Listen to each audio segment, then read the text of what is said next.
السلام علیکم ورحمۃ اللہ وبرکاتہ۔ جی جناب ارشاد صاحب، امیر صوبہ سندھ رجسٹرڈ فرقہ،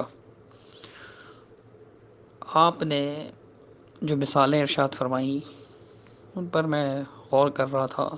بڑی حیرت بھی ہوئی مجھے کہ آپ ہی کے فرقہ کے لٹریچر میں بڑے ناز و اندام سے یہ بات بیان کی جاتی ہے کہ ہمارے یہاں رائے اور قیاس کو کوئی اہمیت نہیں دی جاتی، کسی کی رائے دین میں نہیں چل سکتی۔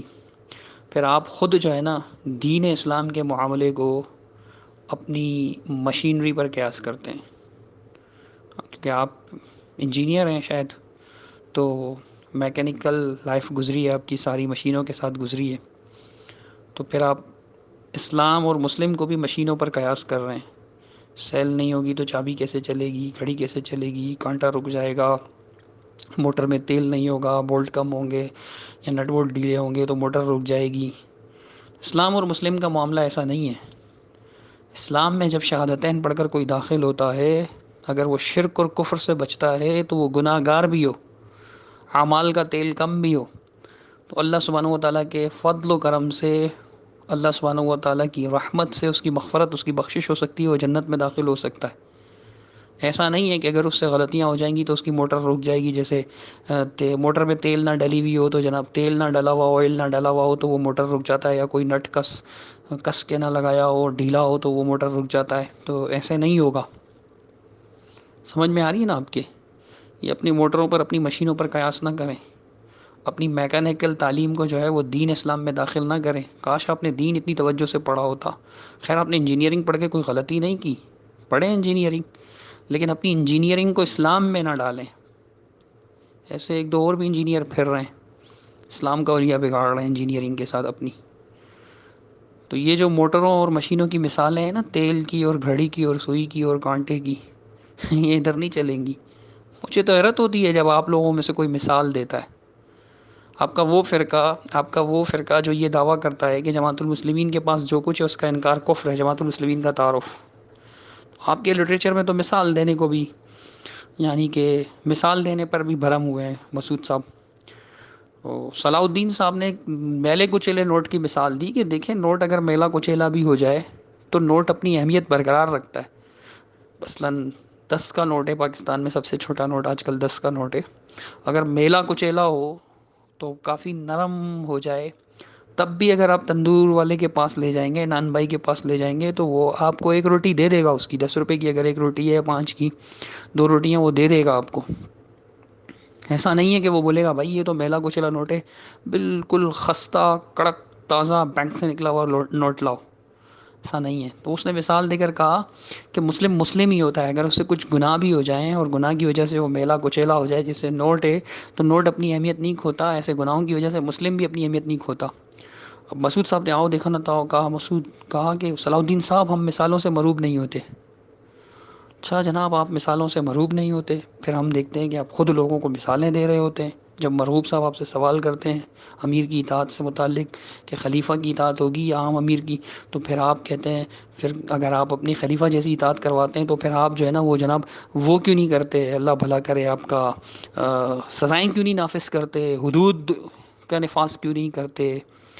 تو جواب میں کہتے ہیں کہ طالب علم، ایک بی اے کا طالب علم ہے، ایک تیسری جماعت کا طالب علم ہے، کہنے کو تو دونوں طالب علم ہیں، لیکن تیسری جماعت کے طالب علم سے کیا آپ بی اے کے پرچے حل کروائیں گے؟ مثال دے دی۔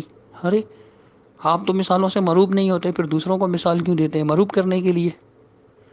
تو جو تضاد آپ کے فرقے کے بانی کے ذہن میں تھا، پھر ان کے ذہن سے لٹریچر میں منتقل ہوا، وہ تضاد آپ لوگوں کا بھی ساتھ نہیں چھوڑتی۔ بہرحال ایک ریکویسٹ کروں گا آپ سے، ناراض مت ہوئیے گا، میرے بڑے بھائی ہیں آپ، میں دل سے آپ کی قدر کرتا ہوں کہ آپ کی فیلڈ نہیں ہے دین، آپ نے دین کو پڑھا نہیں ہے، لیکن آپ کی جماعت کا کمال ہے کہ آپ جیسے لوگوں کو امیر صوبہ بنا دیا ہے، پھر مثال آپ امامت کی دیتے ہیں۔ اپنی دی ہوئی مثال پر بھی اگر آپ غور کرتے ہیں نا، قیاس جو آپ کر رہے ہیں امام صاحب پر، صلاۃ پر، نماز پر، تو اگر آپ نے اس پر بھی غور کیا ہوتا تو نہ آپ امیر صوبہ بنتے اور نہ اپنے نالائق امیر کو امیر کل عالم بناتے۔ چلیں، آپ نے مثال دے دی ہے تو پھر سن لیں، ہم تو وہی اہل الحدیث ہیں، اہل السنہ ہیں، قرآن و حدیث پر عمل کرنے والے ہیں۔ ہمارے پاس تو الحمدللہ پھر قرآن و حدیث کے دلائل ہی ہیں، الحمدللہ۔ یہ میرے مالک کا احسان ہے. سنیے پہلے اپنی مثال سنیے، اپنی دلیل سنیے، جو آپ کے خیال سے دلیل ہے، بلکہ باقاعدہ دلیل دی ہے آپ نے، اور پھر میں آپ کو اس کا جواب بھی دیتا ہوں انشاءاللہ. ہوں گے. نماز جب ہم پڑھاتے ہیں تب ایک لیڈر کو مقرر کر دیتے ہیں، وہ حکمران تو نہیں ہوتا، وہ امام ہوتا ہے. ہم اس کو پھر بھی امام کہتے ہیں کہ امام ہے، اس کو کہتے ہیں نہیں کہتے. افسوس ہے نماز میں بھی ہم کہتے ہیں کہ طلب شار نہ ہو، جھگڑا نہ ہو، تو ایک امیر مقرر کرتے ہیں، پیچھے سے سارے ہم اس کی ماننے والے سب نیٹ کھڑے ہو جاتے ہیں. گھر کے معاملے میں بھی باپ حکمران نہیں ہوتا، لیکن اس کی اطاعت فرض ہے. ہوں گے. اچھا، ابھی آپ کہتے ہیں کہ امام ہوتا ہے وہ امیر ہوتا ہے، یعنی ہم نماز میں بھی ایک امام بناتے ہیں. تو نماز میں جو امام بناتے ہیں اس کی آپ بیعت بھی کرتے ہیں یا نہیں کرتے؟ کیا کریں نا بیعت. آپ جب امام، نماز کا امام، بغیر امام کی تو نماز بھی نہیں ہوتی. اس شریعت میں جب جماعت کا حکم ہے اللہ اور اس کے رسول صلی اللہ علیہ وسلم کی طرف سے، جب اللہ تعالیٰ نے فرمایا کہ وَارْكَعُوا مَعَ الرَّاكِعِينَ، رکوع کرنے والوں کے ساتھ رکوع کرو، اسی طرح سورہ نساء کی آیت میں اللہ سبحانہ و تعالیٰ نے جو احکام بیان فرمائے اس سے جماعت کا حکم واضح ہوتا ہے. دیگر بھی دلائل ہیں، احادیث بڑی واضح ہیں اس سلسلے میں.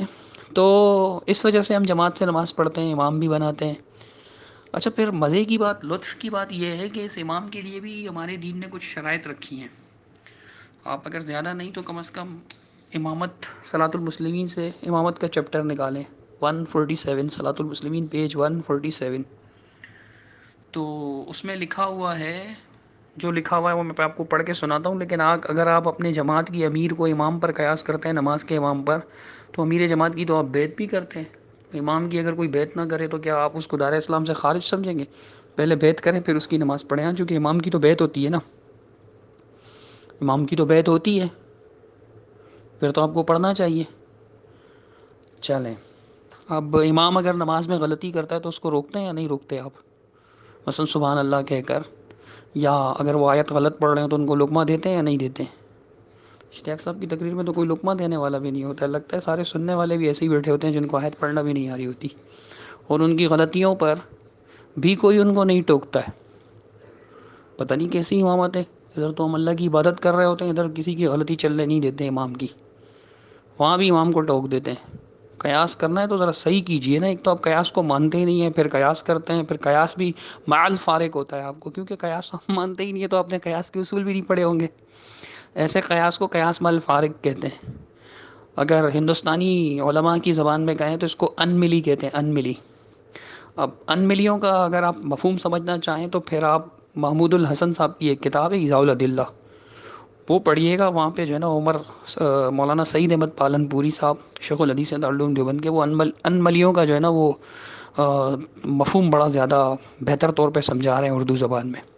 اگر آپ اردو ادب سے بھی واقف ہیں، جیسا کہ آپ میکینیکل سے، مشینری سے واقف ہیں، موٹروں سے واقف ہیں، کیسے چلتی ہے، تیل کتنا پڑتا ہے، نٹ کون سا لگتا ہے، اور کون سی سوئی کون سا کانٹا چلاتی ہے، یہ سارا کچھ آپ جانتے ہیں، اردو ادب بھی آپ جانتے ہیں، تو پھر آپ کو ان ملی کا مطلب سمجھانے کی ضرورت نہیں ہے.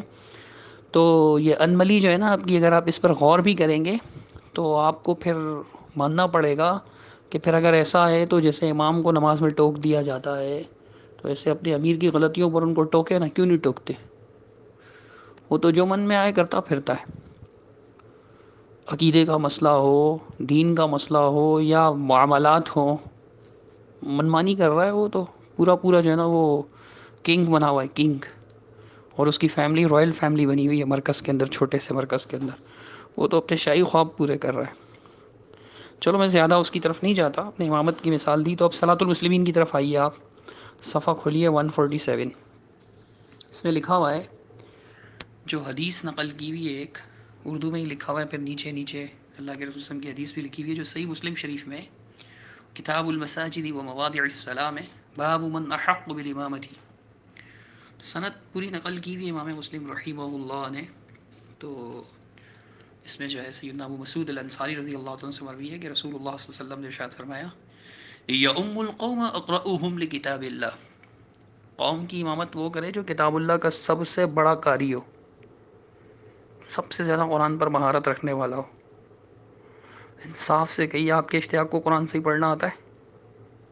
یہ تو مسجد کی امامت کا بھی لائق نہیں تھا جس کو آپ نے امام کل عالم، امام کیا کیا کہتے ہیں یہ لوگ، امیر کل عالم بنا دیا آپ نے. آپ امامت کی طرف گئے، میں نہیں گیا ہوں. آپ نے کہا بغیر امامت کے نماز بھی نہیں ہوتی، نماز میں بھی ہم ایک لیڈر بناتے ہیں. تو جو نماز میں ہم لیڈر بناتے ہیں، ہمارا دین اسلام اس لیڈر کے بارے میں ہمیں کچھ کوالٹیز بتاتا ہے، ہمیں اس کی کچھ کوالٹیز بتاتا ہے، کچھ خوبیاں بتاتا ہے، کہ ایسا ہی نہیں کسی راہ چلتے آدمی کو پکڑ کے تم نے امامت کی سیٹ پہ کھڑا کر دینا ہے. آپ نے دیکھنا ہے، انتخاب کرنا ہے. اگر سارے اناڑی ہوں تو تب بھی ان میں بھی سب سے بہترین آپ کو کون چننا ہے، جو سب سے زیادہ ان میں بھی سب سے بہتر قرآن پڑھ سکتا ہو. سارے ایک جیسے اگر کھڑے ہوئے ہیں تو. اچھا، پھر اللہ کے رسول صلی اللہ علیہ وسلم نے فرمایا فَإِن كَانُوا فِي الْقِرَاءَةِ سَوَاءً اگر وہ فَإِن كَانُوا فِي الْقِرَاءَةِ سَوَاءً اگر وہ قراءت میں برابر ہوں، سارے ایک جیسے قاری ہوں، تو فرمایا فَأَعْلَمُهُمْ بِالسُّنَّةِ سنت سب سے زیادہ جاننے والا اس کو امام بنائے. ٹھیک ہے، آپ کو زیادہ قاری ہونے کی وجہ سے صوبہ سندھ کا امیر بنایا، یا زیادہ بڑا سنتیں جاننے والے کی وجہ سے، عالم بالسنہ ہونے کی وجہ سے بنایا؟ ہم نے تو دیکھا ہے اکثر امیر جو ہے نا، محمد اشتیاق ہوں یا پہلے مسعود صاحب تھے، علماء کو چھوڑ کر جاہلوں کو عہدے دیتے تھے. مطلب ناراض مت ہوئیے گا، جاہل سے میری مراد یہ ہے کہ جو دین کا علم نہیں رکھتے. چلیں جاہل میں اپنے الفاظ واپس لیتا ہوں. جو دین کا علم نہیں رکھتے، جو دین کا علم رکھتے ہیں، جن کو مدرسے سے پڑھا کر فارغ کرتے ہیں، ان کو اتنا ہی نالائق سمجھتے ہیں جتنے خود ہیں. اشتیاق صاحب کی بات کر رہا ہوں. تو وہ جو ہے نا، مسعود احمد صاحب بھی کبھی کسی عالم کو عہدے دیتے تھے، تو میں نے تو نہیں دیکھا. کم از کم میں تو بہت کم رہا ہوں، آپ لوگ زیادہ رہے ہیں. آپ بتائیں اگر میری غلطی ہوئی تو اللہ تعالیٰ مجھے معاف فرمائے، لیکن دیکھا یہی گیا ہے. ان کے دور میں جو امیر تھے تو زیادہ تر علماء تو نہیں تھے، واللہ اعلم. چلیں اگر ہوں بھی تو اچھا. آپ کا انتخاب ہوا. ابھی جو اشتیاق صاحب انتخابات فرماتے ہیں تو تقریباً وہ انتخابات بھی ایسے ہی ہوتے ہیں. آگے اللہ کے رسول صلی اللہ علیہ وسلم کا فرمان ہے فَإِن كَانُوا فِي السُّنَّةِ سَوَاءً سوا اگر ہوں، برابر ہوں اگر سنت کے معاملے میں، سنت جاننے کے معاملے میں، تو فرمایا فَأَقْدَمُهُمْ هِجْرَةً تو ہجرت کے لحاظ سے جو سب سے قدیم ہو، یعنی جس سے پہلے ہجرت کی ہو، اگر مہاجر ہو تو. اگر اس معاملے میں بھی تو پھر فَإِن كَانُوا فِي الْهِجْرَةِ سَوَاءً فَأَقْدَمُهُمْ سِلْمًا أي سِنًّا یعنی عمر کے لحاظ سے جو سب سے بڑا ہو. اچھا، یہ رسول اللہ صلی اللہ علیہ وسلم کا فرمان ہے. اور اس معاملے میں اتنا خیال رکھنا ہے کہ آگے مسعود صاحب نے ایک اور حدیث کوٹ کی ہے، اردو میں ترجمہ لکھتے ہیں اگر کتاب اللہ کا سب سے بڑا قاری کوئی نابالغ لڑکا ہو تو اسے امام بنایا جائے. کتاب اللہ کی بڑی اہمیت ہے، یعنی دین کے علم کی بڑی اہمیت ہے کہ دین کا علم جس کو ہو بھائی اس کو بنایا جائے، اگرچہ وہ چھوٹا بچہ کیوں نہ ہو. اب اس سلسلے میں سید مسعود احمد صاحب نے صحیح بخاری کی عمر بن سلمہ رضی اللہ تعالیٰ عنہ کی حدیث کوٹ کی ہے. اس کا میں کچھ ایسا سناتا ہوں، بڑی طویل حدیث ہے. اس کا خلاصہ یہ ہے، ابو قلابہ سے مروی ہے کہ جب ہم ان سے ملے، ان سے بات ہوئی تو انہوں نے کہا سألتہ میں ان سے ملا تو انہوں نے کہا کنا بماء ممر الناس، کنا بماء ممر الناس ہم پانی پر تھے اور لوگوں کی گزرگاہ پر تھے، ایسی جگہ پر کہ پانی بھی لوگوں کی گزرگاہ، لوگ آتے تھے. وکان یمر بنا الرکبان اکثر جو ہے نا وہ سوار ہمارے یہاں سے گزرتے تھے. راستہ تھا، ہم راستے پر ہی تھے، مین شاہراہ پر تھے. تو ہم لوگوں سے پوچھتے تھے فَنَسْأَلُهُمْ مَا لِلنَّاسِ لوگوں کا کیا معاملہ ہے، لوگوں کا کیا معاملہ ہے، مَا هَذَا الرَّجُلُ یہ جو مکہ میں شخصیت ہیں یہ کیا فرماتے ہیں. فَيَقُولُونَ تو وہ ہمیں کہا کرتے تھے يَزْعَمُ أَنَّ اللَّهَ أَرْسَلَهُ أَوْحَى إِلَيْهِ وَأَوْحَى اللَّهُ بِكَذَا کہتے ہیں وہ ان کا یہ خیال ہے کہ وہ اللہ کے رسول ہیں، ان کو اللہ کے رسول اللہ تعالیٰ نے بھیجا ہے، ان پر وحی نازل ہوتی ہے، آج کل ان پر یہ وحی نازل ہوئی ہے، ایسی اس طرح اس طرح. فَكُنْتُ أَحْفَظُ ذَلِكَ الْكَلَامِ میں اس کلام کو یاد کر لیا کرتا تھا. فرماتے ہیں کہ پھر میرے دل میں یعنی اس کی محبت بھی پیدا ہو گئی. اور عرب جو ہے وہ یہ کہا کرتے تھے ان دنوں میں کہ یار چھوڑ دو اس شخص کو، اس کا معاملہ ابھی دیکھو، اگر یہ غالب آ گئے تو پھر یہ سچے نبی ہیں. ان ظہر علیہم فہو نبی صادق اگر اپنی قوم پہ ہی غالب آ گئے تو پھر یہ سچے نبی ہیں. تو پھر جب فتح مکہ کا معاملہ ہوا، قوم پر غالب آ گئے، بادر کل قوم باسلامہم تو پھر ہر قوم جو ہے جلدی جلدی پہنچا اپنے اسلام کا اعلان کرنے. یدخلون فی دین اللہ افواجا قرآن کی جو آیت ہے اس کا منظر تھا. یہ آیت اس حدیث میں ذکر نہیں ہے، میں اپنی طرف سے ویسے تشریح کر کے بتا رہا ہوں. پھر فرمایا وہ بدر ابی قومی باسلامہم میرے والد کی قوم بھی جو ہے نا وہ اپنا اسلام لے کر کے پہنچے فوراً اسلام قبول کرنے. فلما قدیم جب میرے ابا جان اور ان کا قافلہ پہنچا تو انہوں نے کہا کہ واپس آئے جب، یعنی قال جئتکم واللہ من عند النبی صلی اللہ علیہ من عند النبی صلی اللہ علیہ وسلم اللہ کی قسم میں نا اللہ کے نبی کی طرف سے تمہارے پاس آیا ہوں جو سچے نبی ہیں، حقاً واقعی نبی ہیں. اچھا پھر انہوں نے مختلف چیزیں بتائیں، ساتھ میں یہی بتایا کہ صلو صلاۃ کذا کذا فی حین کذا کذا وصلو صلاۃ کذا فی حین کذا، فلاں نماز فلاں فلاں وقت میں، فلاں نماز فلاں فلاں وقت میں پڑھنی ہے۔ وَإِذَا حَضَرَتِ الصَّلَاةُ، جب نماز حاضر ہو جائے، نماز کا وقت ہو جائے، تو تم میں سے ایک شخص اذان دے، وَلْيَؤُمُّكُمْ أَكْثَرُكُمْ قُرْآنًا، اور تمہاری امامت کرے وہ جو قرآن زیادہ جانتا ہو۔ اب یہ قرآن زیادہ جانتے ہیں اشتیاق صاحب، ان کو آپ نے پورا کل عالم کا امام بنایا ہوا ہے، آپ بولیں گے بھائی یہ تو نماز کے بارے میں نا، تو نماز والی پھر حدیث آپ ہمیں کیوں سنا رہے ہوتے ہیں لیڈرشپ کے لیے؟ قیاس کیوں کرتے ہیں پھر؟ قیاس مع الفارق کریں گے تو پورا کریں نا، ادھورا کائے کر رہے؟ پورا کیجئے گا، پورا قیاس کریں نا۔ اگر آپ امام کو لا رہے ہیں، بھائی امام کی تو بیعت بھی نہیں ہوتی، امام تو نماز پڑھا کر فارغ ہو جاتے ہیں، السلام علیکم ورحمۃ اللہ، السلام علیکم، ختم ہو گئی امام کی کہانی۔ لیکن آپ لا رہے ہیں کہ جی دیکھیں نماز بھی جو ہے نا، حالانکہ نوافل زیادہ تر نمازیں جو ہے وہ سنتیں اور نوافل ہیں، مثلا دن اور رات میں فرض کی کتنی رکعتیں ہیں؟ ٹوٹل 17، سنتوں کی آپ 12 تو ہیں ہی، اس کے علاوہ کتنی نمازیں ہیں؟ تہجد کی 12 ہیں، 13 رکعتیں یا 11 رکعتیں، وہ ساری نوافل ملائیں تو نوافل تو زیادہ ہے، اس میں کوئی امام نہیں ہوتا۔ امامت پر قیاس کرنے چلیں، ایسے لگتا ہے کہ امامت کے بغیر نماز ہی نہیں ہوتی۔ ایسا تو نہیں ہے نا، کوئی اکیلا بندہ ہو تو اکیلے بھی نماز پڑھ سکتا ہے، امام کے بغیر بھی پڑھ سکتا ہے۔ اب یہاں پہ کتاب اللہ میں سب سے زیادہ جو بھی کتاب اللہ جانتا ہو، فَنَظَرُوا فَلَمْ يَكُنْ أَحَدٌ، انہوں نے دیکھا کوئی بھی نہیں مل رہا تھا جو اکثر قرآن منی، جو مجھ سے زیادہ قرآن جانتا ہو، اکثر قرآن منی، مجھ سے زیادہ قرآن جانتا ہو، پھر مجھے ہی امام بنا دیا گیا۔ اب اگر بچہ بھی زیادہ قرآن جانتا ہو تو اسے امام بنانا چاہیے۔ آپ کے ہاں تو جو عالم جس کو آپ لوگ اپنے مدرسے سے فارغ کرتے ہو اس کو بھی کہیں کی امامت نہیں دیتے ہو، میں نے تو نہیں دیکھا نا، اس لیے جو میں نے دیکھا میں وہ کہہ رہا ہوں۔ چلیں بھائی، یہ آپ کا اپنا مسئلہ ہے، ذاتی مسئلہ ہے۔ اچھا آپ نے امامت کا مسئلہ دیا تو آگے دیکھیں آپ، صفحہ 148 پر لکھا ہے کہ بڑا قاری غلام ہو تو اسے امام بنایا جائے۔ اچھا پھر یہ بھی لکھا ہے کہ جو شخص صلاۃ میں قبلے کی طرف تھوکے اسے امام نہ بنایا جائے۔ حدیث ہے ابو داؤد کی، مندری کا حوالہ دیا ہے، مرآت اہل حدیثوں کی کتاب ہے، ہاں، علامہ عبید الرحمن مبارک پوری رحمہ اللہ مشکات کی شرح کرتے ہیں، مکمل نہیں ہو سکی تھی، فوت ہو گئے تھے وہ اس شرح کا بھی حوالہ دیا ہے، اور پھر تعلیقات البانی رحمۃ اللہ علیہ کا بھی حوالہ دیا ہے کہ جو امام، یعنی کہ جس کو لوگ جو شخص صلاۃ میں قبلے کی طرف تھوکے تو اس کا جو ہے حوالہ دیا اس کے لیے، تو اسے امام نہ بنایا جائے۔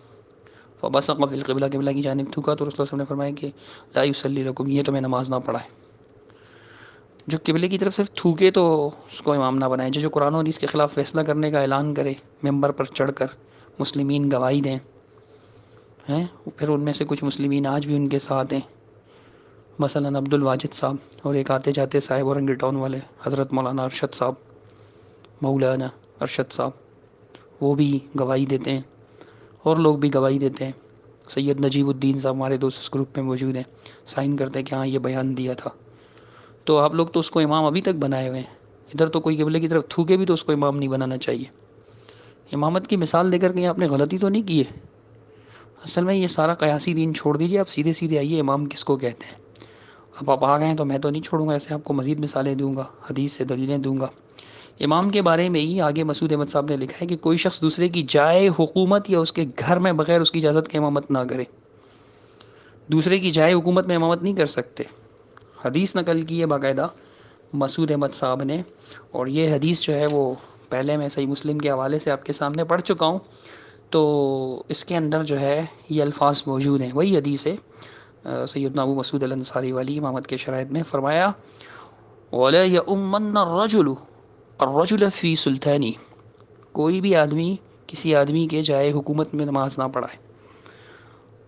امام کسی کی جائے حکومت میں نماز نہیں پڑھا سکتا۔ سلطان کا ترجمہ جائے حکومت سید مسعود احمد صاحب نے کیا، ٹھیک کیا ہے ترجمہ، سلطان کے یہ معنی بنتے ہیں، سلطان اس میں جائے حکومت پر نہیں کرے گا تو یہ پاکستان کس کی جائے حکومت ہے؟ پاکستان میں گورنمنٹ کس کی چل رہی ہے؟ جب سے یہ اشتیاق آیا ہے، کبھی مشرف، کبھی نواز شریف، تو اور کبھی پتہ نہیں، میرے خیال سے بے نظیر دور میں بھی تھا نہیں، مجھے اس سے واسطہ نہیں، آج کل عمران، جائے حکومت عمران کی ہے پاکستان، ہاں، تو پھر اشتیاق کس چیز کا امیر بنا ہوا ہے؟ جائے حکومت میں تو دوسرے کی امامت نہیں کر سکتے، محکوم ہے نا یہ عمران خان کا، جیسے میں پاکستان میں رہتا ہوں، شناختی کارڈ رکھتا ہوں، پاکستان گورنمنٹ سے وفاداری کا اقرار کرتا ہوں، ایسے اشتیاق کرتا ہے جیسے میں ٹیکسز پے کرتا ہوں بجلی کے بل میں، گیس کے بل میں، پانی کے بل میں، لینڈ کے بل میں، زمین کے بل میں، اور مختلف چیزیں خریدتے وقت میں ٹیکسز پے کرتا ہوں گورنمنٹ آف پاکستان کو، ایسے محمد اشتیاق صاحب بھی پے کرتے ہیں۔ یہ دوسرے کی جائے حکومت میں محکوم رہتا ہے، کائے کا امامت کر رہا ہے؟ کہاں کی امامت کر رہا ہے؟ بڑی مثال لائے تھے آپ امامت کی، اسی لیے میں نے آپ کو حدیث سنائی تھی، پھر سے سنا رہا ہوں، اذا وسد الامر الى غیر اہلہ فانتظر الساعہ، جب معاملہ نا اہلوں کے سپرد کر دیا جائے تو پھر قیامت کا انتظار کر۔ ظاہر سی بات ہے، نا اہل تو حلیہ ہی بگاڑ دیں گے، قیامت تو آ ہی جائے گی، پھر قیامت سے پہلے یہ ہوگا۔ یعنی یہ کوئی اچھی بات نہیں ہے، اسی لیے اللہ کے رسول صلی اللہ علیہ وسلم نے ایسی مثال دی ہے۔ معاملات اہل کے سپرد ہونا چاہیے، خالص علمی معاملہ ہے، لوگوں کے ایمان اور کفر کے معاملات ہیں، آپ نے لوگوں کے مسلم اور غیر مسلم ہونے کا فیصلہ کرنا ہے، اور آپ ایک میکینیکل آدمی کو جو ہے سامنے لے آتے ہیں۔ میں آپ کی بڑی قدر کرتا ہوں، آپ بہت اچھے ہیں ماشاء اللہ، لا قوت الا باللہ، بڑے پیارے آدمی، آئی لو یو فی سبیل اللہ، بٹ لیکن آپ ڈسیبل ہیں، آپ ڈسکوالیفائڈ ہیں، یہ مقام و مرتبہ آپ کا نہیں تھا، آپ کے امام صاحب کا تھا، محمد اشتیاق کا، یا پھر زین العابدین کا تھا جو آپ کی جماعت میں عالم ہیں، وہ بڑا خوبصورت بنا بنا کر بولتے ہیں، یا پھر جو اور کوئی اگر آپ کی جماعت میں عالم ہے جن کو میں نہیں جانتا ہوں، محلے میں جماعت المسلمین سفیان صاحب جو افطار کی دعا سکھاتے ہیں کہ وہ ثبت الاجر انشاءاللہ، ذهب الدمع وابتلت العروق وثبت الاجر انشاءاللہ، عالم ہیں وہ، مسئلے بیان کرتے۔ ابھی آپ موٹر مشینوں میں ساری زندگی گزار گئے ہیں، ابھی آپ کو بول رہے ہیں کہ چلو موٹروں کی مثالیں دے کر جو ہے نا وہ دین کو حل کرو، دین کے مسئلے کو حل کرو۔ حضرت جی، حضرت سنیے حدیث، صحیح مسلم شریف کی حدیث ہے، مسعود احمد صاحب نے کیا ترجمہ لکھا ہے صفحہ نمبر 148 پر، کوئی شخص دوسرے کی جائے حکومت یا اس کے گھر میں بغیر اس کی حکومت کے امامت نہ کرے، وَلَا يَؤُمَّنَّ الرَّجُلُ الرَّجُلَ فِي سُلْطَانِهِ، یہ کیوں پھر دوسرے کی سلطان میں امام بنا ہوا ہے؟ سلطان اقتدار کس کے پاس ہے؟ پاکستان کا اقتدار مقتدر اعلیٰ کون ہے؟ عمران خان ہے، جیسا تیسا پاکستان تو اس کے ہاتھ میں نا، پاکستان میں تو اس کی مرضی چلے گی، اسی کی گورنمنٹ چلے گی، وہ جو قوانین بنائے گا وہ چلے گا، اگر وہ کوئی غلط بھی کرے گا تو ہم لوگ شور کریں گے بابا ایسا تو مت کرو، کم از کم آئی گئے ہو بدقسمتی سے ہماری، ایسا تو مت کرو کم از کم، لیکن اسی کو بولیں گے نا سائیں۔ اشتیاق صاحب کو کس نے حق دیا عمران خان کی جائے حکومت میں حکومت کرنے کا؟ سمجھو تھئی اللہ تعالیٰ تاں جو شرح صدر فرمایا تاں سمجھی وٹھو،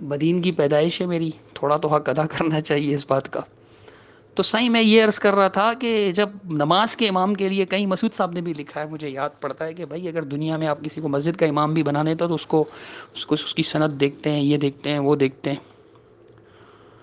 ادھر تو میں ماضی یاد نہیں دلاتا، ماضی میں جس طبقے سے ان کا تعلق تھا ان کو بٹھا کر امامت پر آپ نے لایا ہے، وہ کسی قابل ہی نہیں ہے، نہ تو وہ قرآن اچھا پڑھ سکتے ہیں، نہ تو وہ سنت اچھا پڑھ سکتے ہیں، مشہور آیات ایسے غلط پڑھ رہے ہوتے ہیں جو ان کے فرقے میں جو ہے نا، وہ جن کے غلط تعویلات، جن آیات کے ذریعے سے زبردستی لوگوں کو غلط ترجمے، غلط تشریحات کے ذریعے سے کافر مشرک ثابت کرتے ہیں، وہ آیات اور احادیث بھی صحیح نہیں پڑھ پا رہے ہوتے۔ سوال کی پرچی بھی زین العابدین ساتھ نہ بیٹھا ہو تو پڑھ نہیں پاتے، وفات شدہ کو پتہ نہیں کیا پڑھ رہے تھے، زین نے بتایا کہ وفات شدہ لکھا ہوا ہے۔ ابھی اگر آپ چلو زین العابدین کو بھی امیر بنا دو تو وہ اس لائق تھوڑی ہے کہ امیر بنے، دوسرے کی جائے حکومت میں کیسے امیر بنے گا؟ چلو کسی اچھے قاری کو زین اچھا پڑھ لیتا ہے ماشاءاللہ، خود میں بھی کمزور ہوں، بہت قاری تو نہیں ہوں، لیکن میں تو پھر امامت کا دعویٰ بھی نہیں کرتا نا۔ ارشاد صاحب بڑی پیار محبت سے میں آپ سے بات کر رہا ہوں، دوستانہ ماحول میں، تو میں آپ سے عرض کر رہا ہوں کہ حضرت امامت کی مثال دیتے ہیں تو پھر میں آپ کو وہی کہوں گا کہ وفا کی بات کرتے ہو، وفا کر کے بھی دکھاؤ نا، وفا کی بات کرتے ہو، وفادار بن کر بھی دکھاؤ نا. امام کی مثال دیتے ہو تو پھر امامت کے سلسلے کی احادیث پر بھی عمل کرو نا حضرت.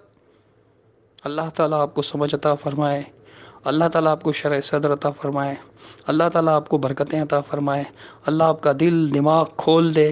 جیسے آپ اپنی مشینری کے ایک ایک نٹ کو، پرزے کو، آئل کو، ٹینکر کو، لیکر کو، سب کو سمجھتے ہیں، ایسے کاش آپ قرآن و حدیث کو بھی اس طرح سے سمجھنے لگ جائیں. آپ کو پتہ چلے کہ کہاں کی اینٹ کہاں کا روڑا بان بتی نے کنبا جوڑا نہیں کرنا ہے. میں نے دین سمجھنا ہے، ایک طالب علم کی حیثیت سے سمجھنا ہے، پھر آپ کو بتائیں گے.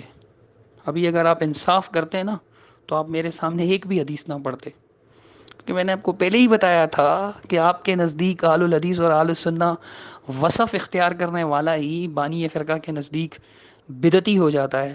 بدعت پمفلٹ اٹھائے، اس میں اہل سنت اور اہل حدیث کا ذکر لے آئے حضرت. اگر آپ کہتے ہیں نہیں جی وہ تو محدث کے معنی میں تو مانتے تھے، تو میں کہتا ہوں آپ کے اصول پر محدث کو بھی اہل السنہ اور اہل الحدیث کہنا بدعت ہے. صحابہ بھی محدث تھے، رسول اللہ صلی اللہ علیہ وسلم کے سامنے حدیث بیان کرتے تھے، خود اللہ کے نبی حدیث بیان کرتے تھے. بیان کیے یا نہیں کیے؟ فَأَمَّا بِنِعْمَةِ رَبِّكَ فَحَدِّثْ وَيُسَرُّ النَّبِيُّ إِلَى بَعْضِ أَزْوَاجِهِ حَدِيثًا. نبی کی بات کو قرآن نے حدیث کا فَأَمَّا بِنِعْمَةِ رَبِّكَ فَحَدِّثْ. نبی نے بھی حدیث بیان کی، حدیث تحدیث کی. کتنی ساری حدیثیں سب سے پہلے تو نبی صاحب نے بیان کی. تو آپ پھر رئیس المحدثین امام بخاری کو کیوں کہتے ہیں؟ آپ کہیں نا رئیس المحدثین محمد صلی اللہ علیہ وسلم. محدث یہ جو لفظ ہے، اہل الحدیث اللہ کے رسول کے دور میں صحابہ بیان کرتے تھے نا، ان کو اہل الحدیث نہیں کہا اللہ کے رسول نے.